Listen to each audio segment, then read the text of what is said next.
Ashoka bio classes में आपका स्वागत है। आज हम बात करने वाले हैं ऊतक के बारे में। तो हम आज बात करेंगे ऊतक के विषय में और बेसिकली प्लांट टिश्यू यानी पादप पौधे में पाए जाने वाले ऊतक के बारे में और उसके प्रकार के बारे में। तो आइए वीडियो शुरू करते हैं। शुरुआत करते हैं ऊतक। तो ऊतक की परिभाषा क्या होगी, यानी ऊतक किसको बोलेंगे। तो एक सिंपल से एग्जांपल लेते हैं। पहले जैसे हम लोग मकान बनाते हैं तो मकान में छोटी संरचना ईंट का यूज करते हैं। ईंट मिलता है तो ईंट मिलता है एक निश्चित क्रम में, तो उसको हम बोलते हैं दीवार। तो वो जो दीवार बनता है, दीवार में कैसे ईंट होते हैं, एक ही टाइप के, यदि आयताकार है, गोला है, चाहे जिस तरह की होती हैं, सारे के सारे ईंट एक ही साइज के, एक ही आकार के होते हैं। तो उस जो ईंट का एक निश्चित क्रम बनता है तो उसको दीवार बोलते हैं। तो बस वही सेम वैसे जो जीव होते हैं, जीव किसके बने होते हैं, कोशिका के। और जब कोशिकाएं मिलती हैं एक निश्चित क्रम में तो क्या बनते हैं, ऊतक। तो किस तरह की कोशिकाएं मिलती हैं तो ऊतक बनते हैं। अब परिभाषा की बात करते हैं। तो ऊतक क्या होता है, समान संरचना, माने ऐसी कोशिकाओं का समूह जो कैसी बनी हो, एक जैसी, संरचना कैसी हो, एक समान, उत्पत्ति भी कैसी हो, एक समान, और कार्य भी एक समान करें। यानी समान संरचना, समान उत्पत्ति और समान कार्य करने वाली कोशिकाओं के समूह को ही क्या बोलते हैं हम लोग, ऊतक। यानी ऐसी कोशिकाओं का समूह जो एक ही टाइप की बनी हो, एक ही टाइप की उनकी उत्पत्ति हो और काम भी एक ही करती हो, तो उसको बोलते हैं ऊतक। तो परिभाषा फिर से देखिए, समान संरचना, समान उत्पत्ति तथा समान कार्य करने वाली कोशिकाओं के समूह को बोलते हैं ऊतक। अब बात करते हैं आज पादप ऊतक, प्लांट टिश्यू के बारे में। तो पौधे में जो होता है, पौधे में पाए जाने वाले ऊतक को ही बोलेंगे आप पादप ऊतक। तो प्लांट टिश्यू दो प्रकार के होते हैं, एक होता है विभज्योतक जिसको मेरिस्टेमेटिक टिश्यू बोलते हैं, और एक होता है अस्थायी ऊतक परमानेंट टिश्यू। एक होता है विभज्योतक जिसको बोलते हैं आप इंग्लिश में मेरिस्टेमेटिक टिश्यू, मेरिस्टेमेटिक टिश्यू, और अगला होता है अस्थायी ऊतक जिसको बोलते हैं आप परमानेंट टिश्यू। तो शुरुआत करते हैं विभज्योतक से।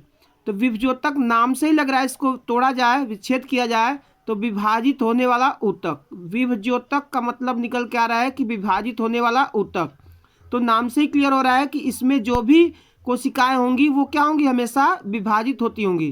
तो यानी विभज्योतक क्या होती है, ऐसी कोशिकाओं का समूह होता है जो हमेशा क्या होती है, विभाजित होती रहती है। यानी हमेशा इसमें कोशिका विभाजन होता रहता है।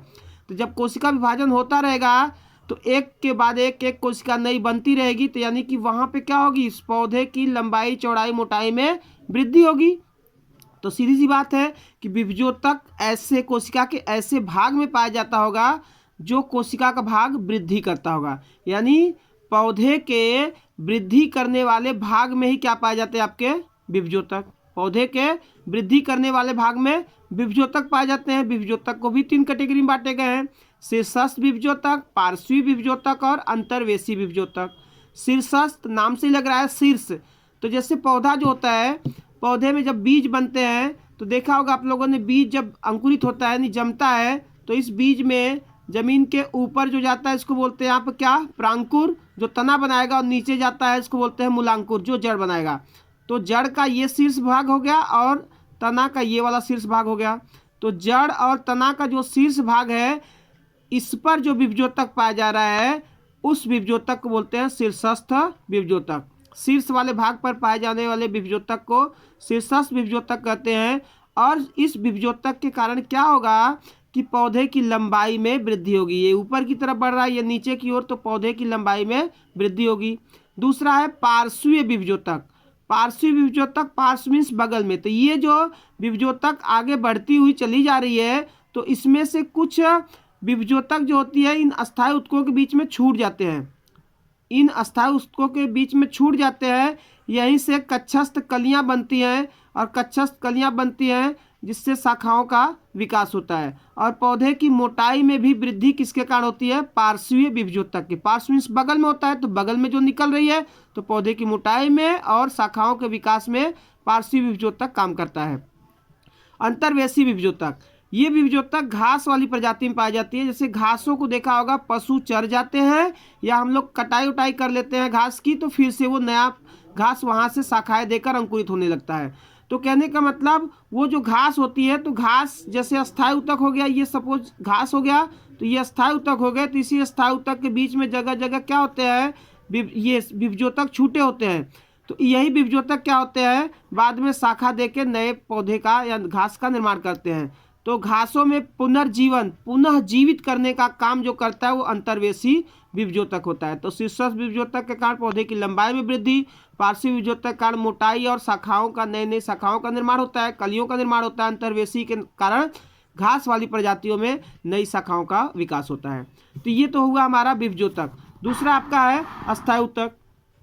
अब अस्थायी ऊतक की बात करेंगे तो देखिए अस्थायी ऊतक जो होता है आपका, ये विभजोतक में क्या था, विभाजित होने वाले ऊतकों का, कोशिकाओं का समूह था। और अस्थायी ऊतक में क्या होगी, ऐसी कोशिकाओं का समूह जिसमें विभाजन की क्षमता नहीं होती है, यानी ऐसी कोशिकाएं जो विभाजित नहीं होती है और वही कोशिकाओं का समूह क्या बना लेती हैं, अस्थायी ऊतक।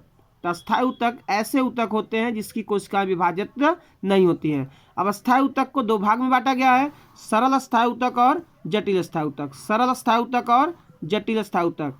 सरल अस्थायी ऊतक की बात करें तो ये सरल अस्थायी ऊतक जो होता है इसमें एक ही प्रकार की कोशिकाएं, कितने प्रकार की, एक ही प्रकार की कोशिकाएं, एक ही साइज की, एक ही आकार की कोशिकाएं जब मिलकर अस्थायी ऊतक का निर्माण करती हैं।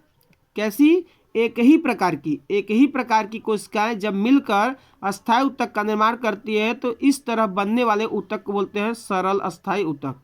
यानी सरल अस्थायी ऊतक में कितने प्रकार की कोशिकाएं होंगी, एक ही प्रकार की होंगी, ढेर सारी होंगी लेकिन एक ही प्रकार की। जैसे गोल होंगी तो सभी गोल, अंडाकार होंगी तो सभी कोशिकाएं अंडाकार, बेलनाकार होंगी तो बेलनाकार, लंबी होंगी तो सभी लंबी ही कोशिकाएं होंगी। यानी एक ही प्रकार की जब ढेर सारी कोशिकाएं मिलकर अस्थायी ऊतक बनाती हैं तो इस तरह के अस्थायी ऊतक बोलते हैं सरल अस्थायी ऊतक।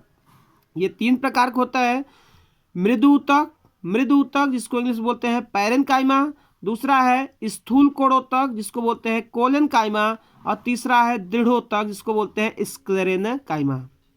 तो बात करते हैं पहले की मृदु ऊतक, पैरेनकाइमा।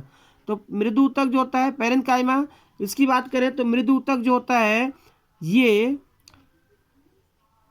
पतली कोशिका भित्ति वाली कोशिकाओं का समूह होता है। कैसी, पतली कोशिका भित्ति वाली कोशिकाओं का समूह होता है।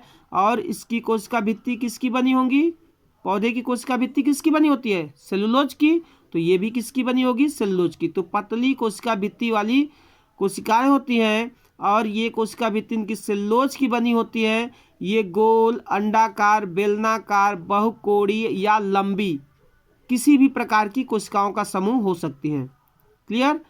ये जो कोशिकाएं होती है इनके बीच में जगह भी होता है, नहीं भी होता है। तो जिसमें जगह नहीं होता है तो उसकी बात नहीं की जा रही है। जिसमें जगह होता है तो उस कोशिकाओं के बीच में जो खाली स्थान होता है दो कोशिकाओं के बीच में, तो उस खाली स्थान को बोलते हैं अंतराकोशिकीय स्थान या अंतराकोशिकीय अवकाश।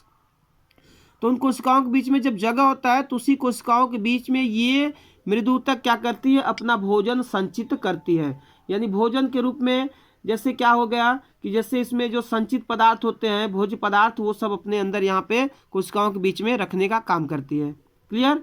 यदि ग्रीन होंगी, हरी होंगी, क्लोरोफिल पाया जाएगा मृदु ऊतक में, तो क्या करेंगी, प्रकाश संश्लेषण। तो प्रकाश संश्लेषण का भी काम करेगी, भोजन को संचित करने का भी काम करती हैं। दूसरे की बात करते हैं स्थूल कोणोतक यानी कोलेनकाइमा। स्थूल कोणोतक जो होता है ये द्विबीजपत्री, फिर से सुनिए, द्विबीजपत्री, एक बीजपत्री पौधा होता है और द्विबीजपत्री पौधा। तो द्विबीजपत्री पौधा जो होता है, द्विबीजपत्री पौधे की बाह्य त्वचा यानी जिसको छाल बोलते हैं, छिलका बोलते हैं, तो बाह्य त्वचा के जस्ट नीचे पाई जाती है। कौन, स्थूल कोणोतक द्विबीजपत्री पौधे के जो छाल होता है, त्वचा होती है, बाह्य त्वचा, उसके जस्ट नीचे पाई जाती है। कौन, स्थूल कोणोतक यानी कि कोलेनकाइमा। ये जो होती हैं इनकी भी बताए थे सभी की सभी कोशिकाएं क्या होंगी, एक टाइप की होंगी, चाहे गोल, अंडाकार, बेलनाकार, बहुकोणीय या लंबी होंगी। इनकी जो कोशिका भित्ति होती है ये तो फिलहाल कोशिका भित्ति पतली होती है, लेकिन कोशिका भित्ति के किनारे किनारे कोने पर क्या होते हैं कि सेलुलोज, हेमी सेलुलोज और पेक्टिन जमा होते हैं। इसकी कोशिका भित्ति के किनारे किनारे सेलुलोज, हेमी सेलुलोज और पेक्टिन जमे होने लगते हैं, जिसके कारण कोने मोटे हो जाते हैं। अब मोटे हो जाते हैं तब इसके बीच में, कोशिकाओं के बीच में जगह तो बचेगा नहीं। जब कोशिका भित्ति काफ़ी मोटी होगी तो कोशिकाओं के बीच में जगह नहीं बचता है। कभी कभी इन कोशिकाओं के बीच में क्लोरोप्लास्ट यानी हरित लवक पाया जाता है। तो जब हरित लवक पाया जाता है तो ये क्या करते हैं, भोजन बनानेंगे, यानी प्रकाश संश्लेषण द्वारा भोजन बनाते हैं। तो प्रकाश संश्लेषण आपको पता है कि प्रकाश संश्लेषण द्वारा पौधे भोजन बनाते हैं। कब बनाएंगे, जब वो हरित लवक होगा यानी क्लोरोफिल होगा। सॉरी। तो इस तरह के जिस क्लोरेन काइमा यानी स्थूलकोण ऊतक में क्लोरोफिल पाया जाता है उसको बोलते हैं क्लोरेन काइमा। कोलेन काइमा को ही क्या बोलते हैं, क्लोरेन काइमा। क्लोरोफिल पाया जाता है तो क्लोरेन काइमा। तो उस क्लोरेन काइमा में यानी कोलेन काइमा में प्रकाश संश्लेषण होता है तो ऐसी कोशिकाओं बोलते हैं स्वांगीकारी कोशिकाएं। तो स्वांगीकरण का काम करती है और क्या करती हैं, चूंकि ये मजबूत होती है स्थूलकोण ऊतक, तो जो नया नया तना, जैसे नया नया पौधा जमता है तो हरा ही होता है, तो उस तने को सहारा देने का काम कौन करता है, स्थूलकोण ऊतक। तो सरसों तना यानी नया नया जो तना बनता है उसको सहारा देने का काम करता है स्थूलकोण ऊतक। आगे बात करते हैं तीसरा। तो तीसरा ऊतक जो है इसको बोलते हैं आप दृढ़ ऊतक यानी स्क्लेरन काइमा। दृढ़ ऊतक या स्क्लेरन काइमा। तो दृढ़ ऊतक स्क्लेरन काइमा की बात करते हैं तो देखिए ये जो होती है इनकी फिलहाल तो बात किया जाए तो इनकी कोशिकाएं जो होंगी लंबी होती है, सकरी होती है। सकरी का मतलब कोशिका के बीच में काफ़ी पदार्थ जमा हो जाता है, कोशिका भित्ति काफ़ी मोटी हो जाती है, लिग्निन भी जमा हो जाता है। तो कोशिका भित्ति के बीच में जगह बहुत कम बचता है, न के बराबर बचता है या तो नहीं बचता है, जिसके कारण ये क्या हो जाती है, मरी हुई कोशिकाएं हो जाती है। तो मृत कोशिकाएं होती है। दृढ़ ऊतक कैसी होती है, मृत कोशिकाएं होती है। आपको पता है जब मरी हुई कोशिका होगी तो उसके अंदर जीव द्रव्य होगा नहीं, क्योंकि जीवित कोशिका के अंदर जीव द्रव्य होता है ना। तो जीवित कोशिका मरी हुई कोशिका होती है तो इसमें प्रोटोप्लाज्म यानी जीव द्रव्य नहीं पाया जाएगा। अब ये जो होती है प्रायः किस कोशिका में किस तरह के पौधे में पाई जाती है दृढ़ ऊतक। तो दृढ़ ऊतक जो होती है गिरीदार फल, जैसे कि नारियल हो गया, नारियल का ऊपरी खोल जो कठोर होता है उसमें है दृढ़ ऊतक। अखरोट हो गया, अखरोट का जो ऊपरी कवर है उसमें पाया जाता है। चीकू जो होता है, चीकू का गूदा जब अंदर वाला भाग खाते हैं तो उसमें किरकिरी जैसा महसूस होता है, वो कड़ा वाला भाग होता है दृढ़ ऊतक। अमरूद का जो बीज होता है उस बीज में भी क्या पाया जाता है, दृढ़ ऊतक। ऐसे ही आपके नाशपाती जो होता है, नाशपाती में भी जो दाने दाने कण जैसा मिलता है खाते हैं अंदर, तो वो जो होता है वो भी किसका बना होता है, दृढ़ ऊतक, यानी ये मजबूत होता है। और इसके अलावा लेग्यूमिनेसी यानी कि जैसे चना हो गया, मटर हो गया, अरहर हो गया, तो इसकी जो फली लगती है, फली का जो छिलका होता है ऊपर फली का, वो जो भी होता है वो भी किसका बना होता है, दृढ़ ऊतक का बना होता है। तो इस तरह से दृढ़ ऊतक कहाँ पाया जाता है आपको ये बताया गया, स्थूलकोण ऊतक कहाँ पाया जा रहा है और मृदु ऊतक। इसके बाद आगे बात करते हैं तो अस्थायी ऊतक का अगला प्रकार है क्या, जटिल अस्थायी ऊतक। अभी बात किए थे सरल अस्थायी ऊतक में बताए थे किस तरह की कोशिकाएं थी, एक ही प्रकार की, चाहे गोल तो सभी गोल, अंडाकार तो सभी अंडाकार। लेकिन यहाँ जटिल अस्थायी ऊतक में क्या होगी, अनेक प्रकार की कोशिकाएं। इसमें कितनी थी, एक प्रकार कोशिकाएं, इसमें अनेक प्रकार की कोशिकाएं मिली होंगी। तो जब अनेक प्रकार की कोशिकाएं मिलकर अस्थायी ऊतक बनाएंगी तो इस तरह के अस्थायी ऊतक को बोलेंगे जटिल अस्थायी ऊतक। जब अनेक प्रकार की कोशिकाएं मिलकर अस्थायी ऊतक बनाती हैं तो इस तरह के ऊतक को बोलते हैं आप जटिल अस्थायी ऊतक। क्लियर है। जटिल अस्थायी ऊतक को भी दो पार्ट्स में डिवाइड किया गया है। एक होता है दारू, इंग्लिश में बोलते हैं जाइलम। जाइलम ये ज़्यादा प्रचलित शब्द है। दारू ये अल्कोहल शराब की बात नहीं हो रही है, दारू का मतलब जल में घुलित पदार्थ होता है, तो दारू या जाइलम बोलते हैं। और दूसरा है पोषवाह या फ्लोएम। तो ये दोनों जो है जटिल अस्थायी ऊतक। अभी जटिल अस्थायी ऊतक में मैंने बताया था इसमें क्या थे, अनेक प्रकार की कोशिकाएं मिली होती हैं। तो इसमें भी क्या होती है, इसमें भी अनेक प्रकार कोशिका होंगी और इसमें भी अनेक प्रकार कोशिका होगी। तो बात करते हैं जाइलम की। तो जाइलम आपको पता है कि जाइलम का काम क्या होता है, पौधे जमीन से खनिज लवण और जल को जब अवशोषित करते हैं तो ये खनिज लवण और जल जाइलम द्वारा ही क्या होता है, जड़ों से पत्तियों तक पहुंचता है। तो खनिज लवण और जल का जड़ों से पत्तियों तक पहुंचाने वाले संरचना को क्या बोलते हैं आप, जाइलम। जाइलम जो होता है ये चार प्रकार की कोशिकाएं होती हैं। अभी बताए थे जटिल अस्थायी ऊतक अनेक प्रकार कोशिकाओं से बना था, तो इसमें चार प्रकार कोशिका होती है। वाहिनिका, वाहिका, वाहिनिका को बोलते हैं ट्रैकिड्स, वाहिका को बोलते हैं वेसल्स, जाइलम मृदु ऊतक यानी कि जाइलम पैरेन्काइमा, और जाइलम तंतु यानी जाइलम फाइबर्स। क्लियर। चार प्रकार की बात करते हैं वाहिनिका। वाहिनिका जो होती है ये फिलहाल कैसी होती है वाहिका, तो ये जो होती है वाहिका वाहिनिकिया, तो वाहिनिका जो होती है लंबी होती है, नली जैसी संरचना की कोशिकाएं होती है, माने पतली पतली लंबी कोशिकाएं होती हैं। और ये जो कोशिकाएं होती हैं ये मरी हुई कोशिकाएं होती हैं। तो जब मरी हुई कोशिकाएं होंगी तो सीधी सी बात है बीच में जगह होगा तो ये पाइप का काम करती है, यानी कि ये पतली पतली नलिकाएं मिल जाती, कोशिकाओं का समूह मिलता है तो नलिका बनती है। और ये नलिका क्या करती है, जल को कहाँ पहुँचाती है, ऊपर की ओर ले जाती है। यानी ये पतली पतली लंबी लंबी मरी हुई कोशिकाओं का ग्रुप होता है और ये आपस में जुड़कर नली का निर्माण करती है। इसी नली के माध्यम से जल जो होता है पत्तियों की ओर जाता है। बात करते हैं वाहिका वेसल्स। ये जो होती है छोटी अपेक्षाकृत मोटी, छोटी और मोटी, यानी कि जो एक कोशिका होती है इनके बीच में जगह ज़्यादा होता है, बीच में जगह ज़्यादा होता है तो ये छोटी छोटी ढेर सारी कोशिकाएं आपस में लंबवत जुड़ जाती हैं, माने एक के ऊपर जुड़ जाती है एक, तो एक लंबी कोशिका का निर्माण करती है, लंबी नलिका का निर्माण करती है। तो वाहिका जो होती है आपको बता दें कि वाहिका वेसल्स जो होती है सिर्फ पुष्पी पौधे में पाया जाता है, यानी कि आप जिम्नोस्पर्म और जो टेरिडोफाइट्स होते हैं उनमें नहीं पाया जाता है, सिर्फ किस में पाया जाता है, पुष्पी पौधे, जिसको आप एंजियोस्पर्म बोलते हैं। तो एंजियोस्पर्म की विशेषता होती है और बहुत सारे कंपटीशन में पूछे हुए गया क्वेश्चन है कि वाहिका किसमें पाई जाती है किसमें नहीं पाई जाती है। तो वाहिका किसमें, पुष्पी पौधे यानी एंजियोस्पर्म पौधे में पाई जाती है और अन्य पौधे प्रजातियों में नहीं पाई जाती है, जैसे जिम्नोस्पर्म टेरिडोफाइट्स इन सब में नहीं पाई जाती है। ये दोनों वाहिनिका और वाहिका ही क्या करते हैं, पुष्पी पौधे में नली जैसा निर्माण करके पानी को कहाँ पहुँचाते हैं, पत्तियों तक पहुँचाते हैं। इसके बाद अगला है जाइलम मृदु ऊतक। आपको पता है मृदु ऊतक जो इससे पहले बात हुई थी, तो मृदु ऊतक जहाँ रहेगा उसका वही काम होगा, ये पतला होगा, कोशिका भित्ति वाला सेल्यूलोज का बना होगा, कोशिकाओं के बीच में जगह होता है। और ये जाइलम मृदु ऊतक जो होता है त्रिज्य संवहन, यानी कि पौधे में जो ऊपर जल जा रहा है ऊपर के साथ साथ बगल में भी पानी भेजने का काम कौन करता है, जाइलम मृदु ऊतक। और अगला है जाइलम तंतु।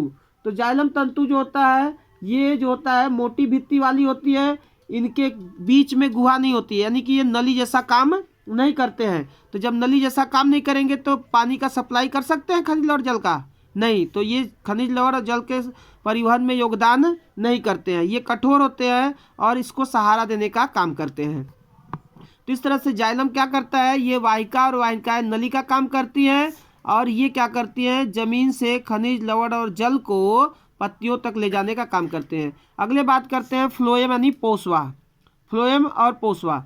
तो फ्लोएम की बात करते हैं, तो फ्लोएम जो है इसके बारे में हम लोग अगले वीडियो में बात करेंगे। वीडियो देखने के लिए धन्यवाद। ज़्यादा से ज़्यादा शेयर लाइक सब्सक्राइब कीजिए और वीडियो को पूरा देखेंगे तभी समझ में आएगा, बार बार रिवाइज करके तभी समझ में आएगा। ये कक्षा 9th और कक्षा 11th के लिए ये कॉमन वीडियो है। इसके अलावा आप जानकारी के लिए किसी भी क्लास वाले जान सकते हैं, लेकिन बेसिकली ये सिलेबस की बात करें तो सिलेबस में कक्षा 9 और 11 के बायोलॉजी में है। वीडियो देखने के लिए धन्यवाद।